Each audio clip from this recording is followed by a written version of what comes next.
Hello everyone, मैं आपका अपना दोस्त धर्मेंद्र कुमार। आज के सेशन में मैं बात करूंगा स्मार्ट स्टडी और हार्ड वर्क के कंपैरिजन के बारे में।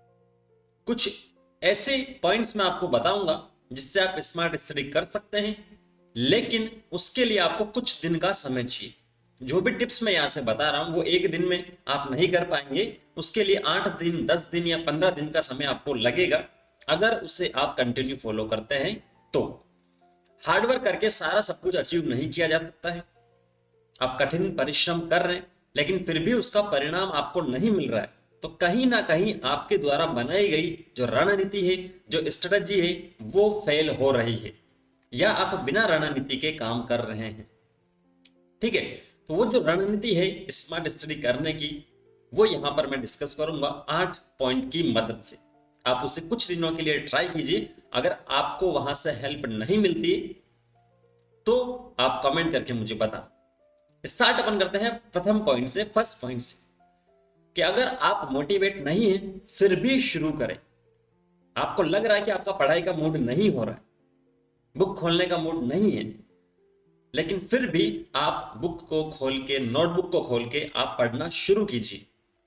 ठीक है, क्योंकि अपने माइंड में दो टाइप के थॉट्स आते हैं, एक पॉजिटिव और एक नेगेटिव, और नेगेटिव वाला स्ट्रांग होता है किसी भी पॉइंट के लिए।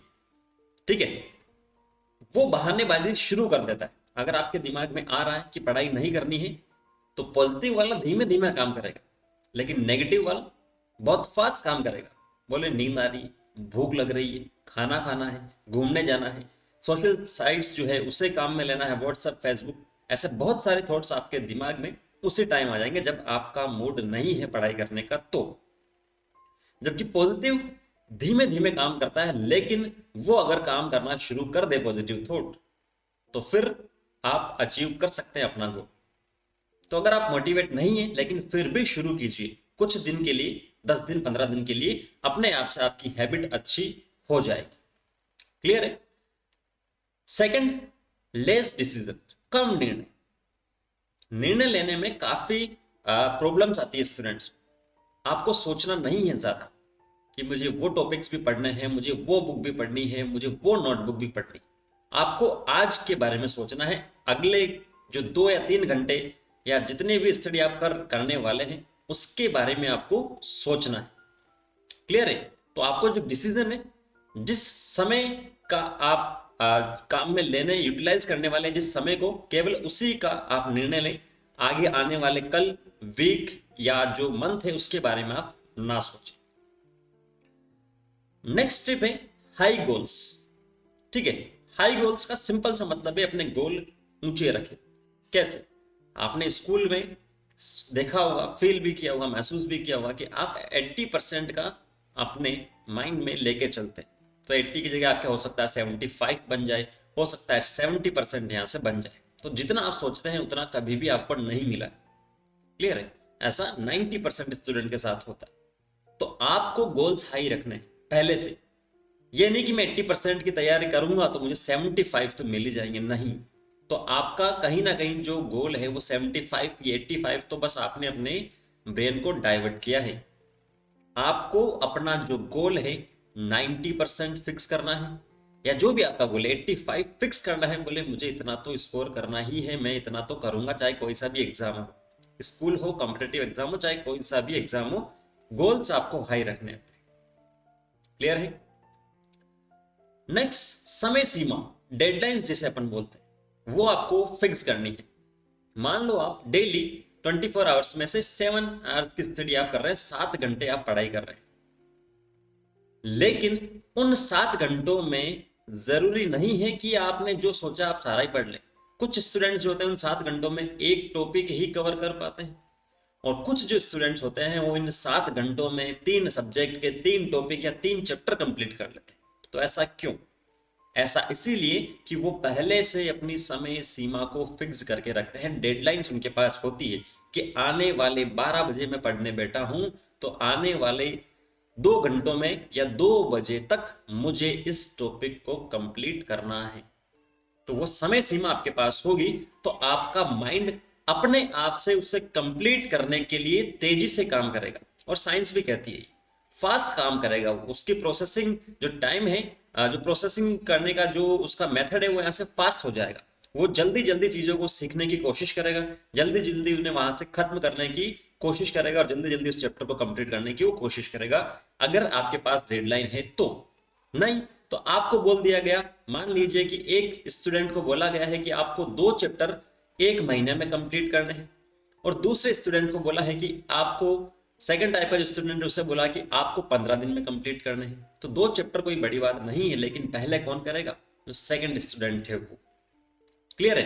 क्योंकि उसको टाइम दिया गया है, उसको डेडलाइन वहां से दी गई है। क्लियर है?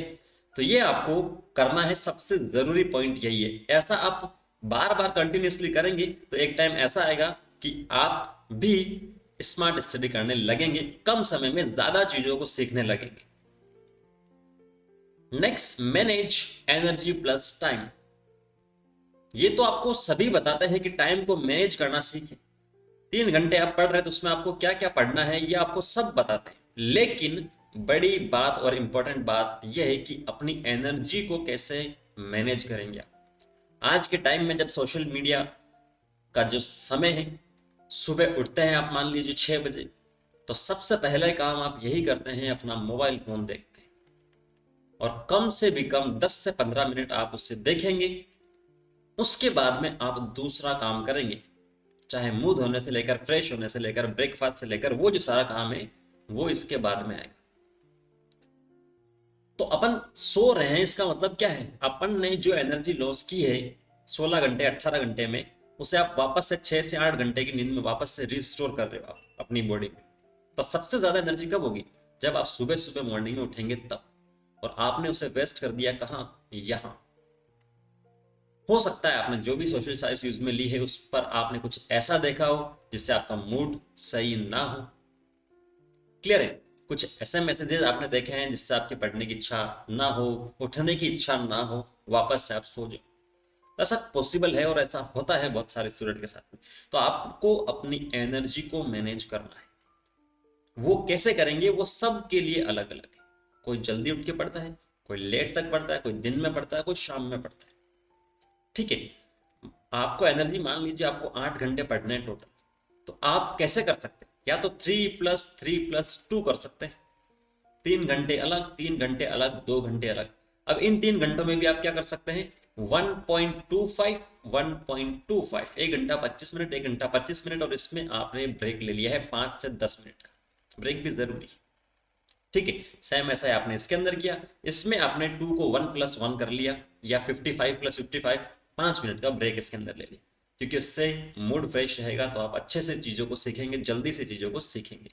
तो अपनी एनर्जी है उसे आप वेस्ट ना करें, उसे आप, जो आपका गोल है उसके लिए बचा के रखें। उसके लिए अगर वो गोल आप कंप्लीट कर लेते हैं, मान लीजिए आप सुबह उठे 5 बजे या 6 बजे, 6 से 9 आपने पढ़ाई कर ली, हाँ उसके बाद जो आप गैप ले रहे उसके अंदर सोशल साइट्स, मोबाइल को आप देखिए, कोई दिक्कत वाली बात नहीं है। क्लियर है? तो इस टाइप से आपको एनर्जी और अपना जो टाइम है वो मैनेज करके रखना है। नेक्स्ट, आपने एनर्जी भी मैनेज करने सीख लिया है, आपने टाइम भी मैनेज करना सीख लिया है, लेकिन अब भी आपका जो गोल है वो अचीव नहीं हो रहा, अब भी आपका स्कोर जितना आप लाना चाह रहे थे वो आपको नहीं मिल रहा है, तो उसके लिए आपको बुक्स का सही चयन करना जरूरी है। 2 टाइप के स्टूडेंट होते हैं, एक जो बहुत सारी बुक को पढ़ते हैं, मान लीजिए 10 बुक को पढ़ने वाला एक स्टूडेंट है, स्टूडेंट फर्स्ट, और दूसरा उसी क्लास का, उसी सिलेबस को कंप्लीट करने के लिए जो सेकंड टाइप का स्टूडेंट है वो 2 बुक्स ही पढ़ रहा है। इसको लगता है कि मैं 10 बुक पढ़ के क्या कर लूंगा, 100 में से 200 मार्क्स लेके आ जाऊंगा। तो ये गलत है।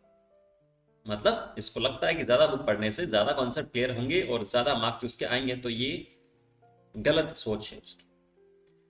आपको 1 साल का टाइम मिलता है किसी भी एग्जाम के लिए, 6 महीने का मिलता है, उसमें आप जितना कम स्टडी मटेरियल रखेंगे उतना आप फायदे में रहेंगे लास्ट टाइम रिवीजन के लिए। अब ये 10 बुक पढ़ रहा था, एग्जाम आ गया है कल, और ये 2 ही बुक पढ़ रहा था, एग्जाम आ गया कल, तो कौन जल्दी से रिवीजन कर पाएगा? ये कर पाएगा, जबकि सेम है सिलेबस। तो ज्यादा जो कंटेंट है वो अपने पास ना रखें, बुक्स का सही चयन करें। ये आप किसी की हेल्प ले सकते हैं टीचर से, कौन सी बुक का आपको सिलेक्शन करना है, कौन से को नहीं करना है। तो ये अगर आपका सही होगा तो काफी हेल्प आपको मिलेगी। क्लियर है? इस एग्जाम्पल से मैं आपको समझा चुका हूं, सारी छोटी छोटी चीजें यहां पर हैं। कम पढ़े, अपना मटेरियल कम रखें, बुक्स कम रखें, लगभग सब में सेम ही आता है। हाँ, जहां जरूरत पड़ती है वहां आप हेल्प लीजिए, खुद के नोट्स वहां से बनाइए, कोई दिक्कत नहीं आएगी। अब बुक्स का सिलेक्शन आपने सही कर लिया लेकिन फिर भी आपके नहीं बढ़ रहे हैं मार्क्स या गोल अचीव नहीं कर रहे हैं, मतलब अब भी आप फोकस नहीं है। आपने एनर्जी और टाइम मैनेज कर लिया है 3 घंटे का, लेकिन इन 3 घंटों में जो 1.5 और 1.5 का जो आपने टाइम किया है डिस्ट्रीब्यूट, उसमें आप फोकस नहीं है, आप अपना काम ईमानदारी से नहीं कर रहे हैं, ऑनेस्टी से नहीं कर रहे हैं। हो सकता है आपने जो 5 मिनट का यहाँ पर ब्रेक लिया उसमें आपने मोबाइल देखा और वो मोबाइल अगले आने वाले 1.5 घंटे के लिए बर्बादी का कारण बन रहा है। ठीक है? तो आपने टाइम मैनेज किया है, एनर्जी आपने मैनेज किया, आप सुबह उठ के फोन भी नहीं देख रहे, लेकिन फिर भी आप फोकस वर्क नहीं कर रहे हैं, तो कहीं ना कहीं कुछ एक्सटर्नल पॉइंट है जो आपको फोकस वर्क करने से रोक रहा है। उससे आप सर्च कीजिए, हो सकता है फैमिली के जो काम है छोटे मोटे, फैमिली मेंबर्स है उनकी वजह से, कोई फ्रेंड है उसकी वजह से आप सही से स्टडी नहीं कर पा रहे। तो जब भी आप स्टडी करें, मान लीजिए 3 ना करके आप 2 घंटे ही कर रहे हैं, तो वो पूरी फोकस होनी चाहिए कि उसी में आपका पूरा इंटरेस्ट उसी में होना चाहिए, पूरा फोकस उसी में होना चाहिए, तब आप चीजों को जल्दी से सीखेंगे और वही आपकी क्या होगी, प्लस पॉइंट बनेगी, और वो आपका स्ट्रॉन्ग जोन बनाएगा जिससे आप स्मार्ट स्टडी कर सकें। और नहीं कर रहे हैं तो लोग बाग 12 घंटे भी पढ़ लेते हैं और 16 घंटे भी पढ़ लेते हैं, लेकिन फिर भी उनके मार्क्स, उनका गोल अचीव नहीं होता। तो फोकस्ड स्टडी करने हैं, अगर आप 6 घंटे भी पढ़ रहे हैं तो बिल्कुल फोकस्ड होकर करें। धीरे धीरे ये समय भी बढ़ जाएगा, आप 3 घंटे से शुरू कर सकते हैं, 2 घंटे से शुरू कर सकते हैं, लेकिन इन सब पॉइंट्स को आप जब ध्यान में रखेंगे, अपनी हैबिट में लाएंगे, तो ये 3 घंटे से 7 या 8 घंटे होने में भी ज्यादा आपको समय नहीं लगेगा। हाँ, ये मैं मानता हूं कि एक दिन में पॉसिबल नहीं। क्लियर है? सो फोकस स्टडी आपको करनी है। राइटिंग स्किल्स भी आपकी होनी चाहिए। कितनी भी कोशिश कर लो, सब आज तो पढ़ाई हो ही नहीं पाएगी। मैं मोटिवेट नहीं हूं लेकिन फिर भी मैं बुक्स नहीं खोल पाऊंगा, कितनी भी कोशिश कर लो, मुझे कोई भी बोल दो, ठीक है? तो उस समय ये राइटिंग स्किल आपके काम में आएगी। आप लिखने के आदि होने चाहिए, केवल पढ़ने के नहीं। मान लीजिए जो भी चैप्टर फर्स्ट मैंने पढ़ा, उसका जो भी कोई भी टॉपिक था, तो ये मैंने 6 दिन में पढ़ा है, लेकिन आज संडे है तो पूरी कोशिश करके भी मैं नहीं पढ़ पा रहा हूं, मैंने बहुत कोशिश की। तो उस समय जो आपने पढ़ा है किसी भी नोटबुक में उसे लिखना शुरू आप करें, और उसी से आपको पता चलेगा आपने कितना लर्न किया, कितना आपने सीखा है। मान लीजिए इस चैप्टर में 10 पॉइंट में से आपको 9 याद हो गए, एक याद नहीं आ रहा है, जब आप लिख रहे हैं तब उसी समय आपका दिमाग काम करेगा, और उसी समय आपको बुक खोलने के लिए मजबूर होना पड़ेगा कि ये पॉइंट उस पेज पे है, उस डायग्राम के नीचे, लेकिन फिर भी मुझे याद नहीं आ रहा है, तो वहां मुझे देखना जरूरी है। तो वो किसकी वजह से हो रहा है? इस स्किल की वजह से। हमारी बात सुन, तो ये भी आपकी हैबिट में होना चाहिए, डेली आप 10 मिनट या 15 मिनट लिखने की प्रैक्टिस कीजिए। क्लियर है? क्लियर होगा ये पॉइंट? और लास्ट में आप सबके लिए छोटा सा कोट, खोल दे पंख तेरे कहता है परिंदा, अभी और उड़ान बाकी। खोल दे पंख तेरे कहता है परिंदा, अभी और उड़ान बाकी। जमीन नहीं है मंजिल तेरी, अभी पूरा आसमान बाकी। So thank you, all the very best.